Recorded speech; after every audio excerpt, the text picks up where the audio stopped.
Cunningham has a clear shot at the MiG.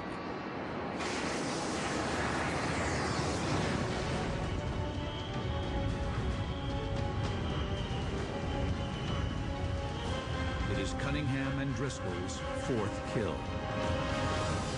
Then, 4 MiG-21s, watching the fight from above, decide to roll in for revenge. The MiG-21 is a fast, agile, and feared opponent.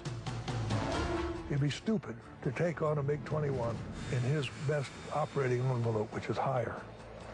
He out-accelerates you, out-climb you, and out-turn you. If you don't have the advantage, run. Go home. Come back the next day. Smart. Cunningham decides it's time to retreat. He pulls hard and turns in the opposite direction from the MiGs, then heads back to his carrier.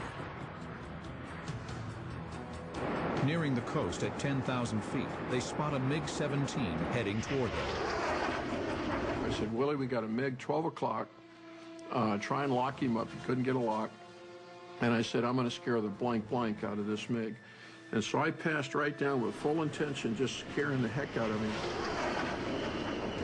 Cunningham's made an almost fatal error. He started to shoot at us with his gun. A major mistake, perhaps we forgot that that's right, they have your gun equipped.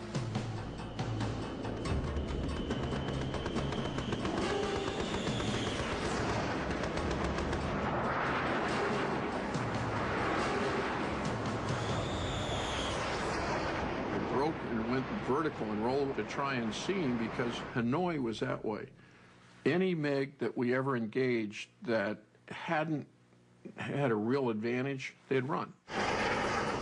Cunningham and Driscoll looked back, expecting to see the retreating MiG. Instead of running, he had pulled and gone vertical with me. Now I'm looking at probably 300-400 feet. Close enough I could look in and see a little set of Gomer goggles, little Gomer scarf that he had on his neck, and we're going canopy to canopy with a MiG-17 like this. Cunningham lights his afterburners and climbs above the MiG. It's his second near-fatal error in minutes. The MiG is now on his 6 and opens fire. It was a big mistake. And, you know, I was thinking about recovering from it, and, you know, your fangs come out at that point, and your mind says, okay, settle down, dude. Cunningham rolls off to the side to escape the deadly line of bullets. But the MiG matches his every move. The only rule was there were no rules. It was a knife fight in a telephone booth. After all they've been through, Cunningham and Driscoll are still in for the fight of their lives.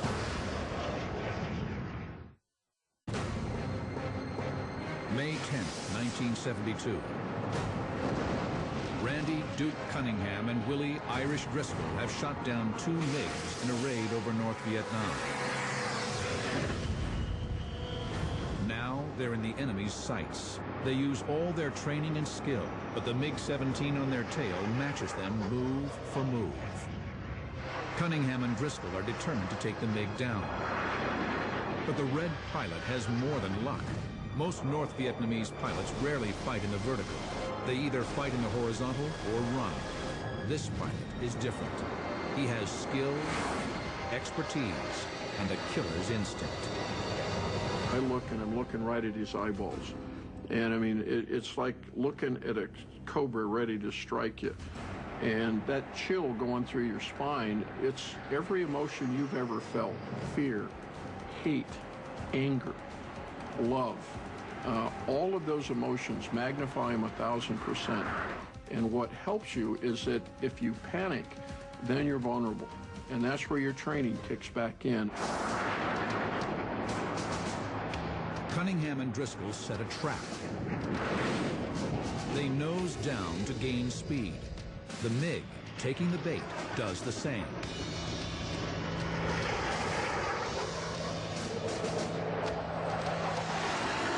Cunningham pulls up, rolls over the top of the MiG, and gets behind him. It's a maneuver called the rolling scissors. Then the MiG uses Cunningham's maneuver and pulls up into him. I overshot. And then I accelerate again and said, okay, this guy knows what a rolling scissor is. Each aircraft attempts to roll into his opponent's 6 o'clock. They climb and roll, each fighter trying to get into attack position behind the other. We're noting that this pilot is flying this plane very well, and he's also handling his weapon system very well. Very different from what we've encountered with the other enemy pilots. This fellow knew just what he was doing and just how to do it. As the two jets maneuver, fighting gravity, they lose speed. It was a three-dimensional rolling fight, and we went through maybe 2 or 3 of these rolls. The last time we knew that is when we went up to the vertical, we were going to run the risk of stalling or go to zero airspeed, in which case, if he had a little bit more airspeed than us, he was going to be able to kill us. At low speed, the smaller MiG can outturn the big American jet. This is becoming the MiG's fight. I don't fight his fight. I don't get into a turning fight with him because that's his fight. I'll force him into the vertical, or I'll force him to do something else that I want. When you set a trap for somebody, you also are cognizant that another good pilot could be setting a trap for you. Cunningham knows it's time to turn the fight around. He fires his afterburners, dumping raw fuel into his exhaust to gain more speed. And at 600 knots, darts 2 miles away from the MiG, ending the rolling scissors. Cunningham and Driscoll take a second pass at the MiG. This time angled to the side so the MiG can't fire head-on. Then Cunningham climbs. So does the MiG, starting another rolling scissors. He would force me to overshoot, use a rudder, kick like this. Very experienced pilot. As they keep in the rolling scissors, Cunningham loses speed and again risks making it the MiG's fight.